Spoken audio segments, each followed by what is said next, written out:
അസ്സലാമു അലൈക്കും വറഹ്മത്തുള്ളാഹി തആല വബറകാതുഹു. ഇനി പറയുന്ന ദിക്ർ വീട്ടിലുള്ള ആരെങ്കിലും ഒരാൾ പതിവാക്കിയാൽ എല്ലാവർക്കും അതിൻ്റെ ഗുണം ലഭിക്കുന്ന മഹത്തായ അസ്മാഉൽ ഹുസ്നയിൽപ്പെട്ട ഒരു ഇസ്മിനെയാണ് പരിചയപ്പെടുത്തുന്നത്. വീഡിയോ പൂർണ്ണമായും കാണുക, ആ ഇസ്മ ഏതാണ് എന്ന് മനസ്സിലാക്കുക. വീഡിയോക്ക് ഒരു ലൈക്ക് ചെയ്യുക. പ്രിയപ്പെട്ടവരിലേക്കൊക്കെ ഈ അറിവിനെ നിങ്ങൾ ഷെയർ ചെയ്തു കൊടുക്കുക. ഒരു അൽഹംദുലില്ല കമൻ്റായി രേഖപ്പെടുത്തുക. ഈ അത്ഭുത ഇസ്മ നമ്മുടെ വീട്ടിലെ ആരെങ്കിലും ഒരാൾ ചെയ്തു കഴിഞ്ഞാൽ, ചൊല്ലിക്കഴിഞ്ഞാൽ ആ വീട്ടിലുള്ള എല്ലാവർക്കും അതിൻ്റെ ഫലം അനുഭവിക്കാൻ കഴിയുമെന്നുള്ളതാണ് ഇതിൻ്റെ ഏറ്റവും വലിയ പ്രത്യേകത. നമ്മുടെ ഭക്ഷണത്തിൽ നല്ല വിശാലത ലഭിക്കും. നമുക്ക് സാമ്പത്തികമായിരിക്കുന്ന പ്രയാസങ്ങൾ അനുഭവിക്കുന്ന കുടുംബമാണോ, ആ കുടുംബത്തിൽ സാമ്പത്തിക പ്രയാസങ്ങൾ നീങ്ങി സാമ്പത്തിക അഭിവൃദ്ധി ലഭിക്കും.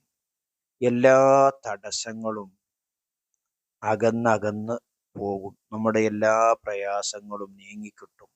നമ്മിലേക്ക് വലിയ വലിയ വിജയങ്ങൾ ആ കുടുംബത്തിലേക്ക് കടന്നു വരും. അള്ളാഹുവിൻ്റെ കാവൽ എപ്പോഴും ആ കുടുംബത്തിനുണ്ടാകും. അങ്ങനത്തെ അതിമഹത്തായ പ്രതിഫലങ്ങളുള്ള അള്ളാഹുവിൻ്റെ മഹത്തായ ഇസ്മ, ആ ഇസ്മാണ് റസാഖ് എന്നുള്ള ഇസ്മ. അപ്പോൾ യാ റസാഖു യാ അല്ലാഹ്, യാ റസാഖു യാ അല്ലാഹ്, യാ റസാഖു യാ അല്ലാഹ് എന്നിങ്ങനെ ധാരാളമായി നാം ചൊല്ലുക.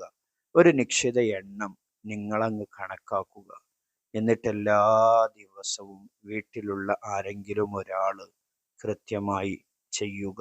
ഇൻഷാ അല്ലാഹ് മുതിർന്ന ഒരാൾ, വീട്ടിലുള്ള മുതിർന്ന ഒരു വ്യക്തി ആരെങ്കിലും ഒരാളെ അതിനെ ചുമതലപ്പെടുത്തി കൃത്യമായി നമ്മുടെ വീട്ടിൽ വെച്ചുകൊണ്ട് ചൊല്ലാൻ വേണ്ടി ശ്രമിക്കണം, ശ്രദ്ധിക്കണം. ഇൻഷാ അല്ലാഹ് അതിലൂടെ പറയപ്പെട്ട എല്ലാ നേട്ടങ്ങളും നമ്മുടെ കുടുംബത്തിലേക്ക്, നമ്മിലേക്ക് വന്നു ചേരാൻ അതൊരു കാരണമാണ്. അല്ലാഹു തആല തൗഫീഖ് നൽകട്ടെ. അല്ലാഹു തആല നമ്മുടെ എല്ലാ പ്രയാസങ്ങളും ബുദ്ധിമുട്ടുകളും അല്ലാഹു തആല തീർത്തു തരുമാറാകട്ടെ. നമ്മുടെ കടങ്ങളൊക്കെ വീട്ടാനുള്ള വഴികൾ അല്ലാഹു തആല ഈ ദിക്ർ ചൊല്ലുന്നതിലൂടെ നമുക്ക് തുറന്നു തരുമാറാകട്ടെ. ആമീൻ ബിറഹ്മതിക യാ അർഹമർ റഹീമീൻ.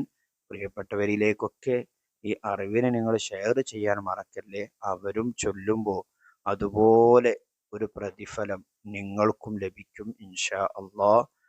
മറ്റൊരു വീഡിയോയിൽ മറ്റൊരു വിഷയവുമായി നമുക്ക് വീണ്ടും കാണാം. സ്നേഹത്തോടെ അസ്സലാമു അലൈക്കും വറഹ്മത്തുള്ളാഹി.